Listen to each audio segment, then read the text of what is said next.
அதிவேகமாக கார் ஓட்டி விபத்து ஏற்படுத்திய வழக்கின் விசாரணைக்காக நடிகை யாஷிகா ஆனந்த் செங்கல்பட்டு நீதிமன்றத்தில் ஆஜராகியுள்ளார். விவரங்களை செய்தியாளர் ராபர்ட் இடம் கேட்கலாம். ராபர்ட், முழுமையான விவரங்கள்.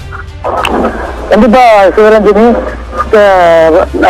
நடிகை யாஷிகா ஆனந்த் மாமல்லபுரம் அடுத்த திருநெற்காடு பகுதியில் கார் விபத்து ஏற்படுத்தினார். இந்த விபத்தில் அவருடைய நெருங்கிய தோழி உயிரிழந்த நிலையில் மேலும் 3 பேர் படுகாயமடைந்தனர்.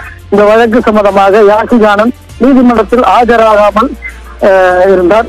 இந்த வழக்கு சம்பந்தமாக நீதிமன்றம் அவருக்கு பிடிவாரண்ட் பிறப்பித்த நிலையில் அவர் கடந்த மாதம் நேரில் ஆஜராக வந்த நிலையில் இன்று மீண்டும் ஆஜராக செங்கல்பட்டு மாவட்ட முதன்மை நீதிமன்றம் உத்தரவிட்டிருந்தது.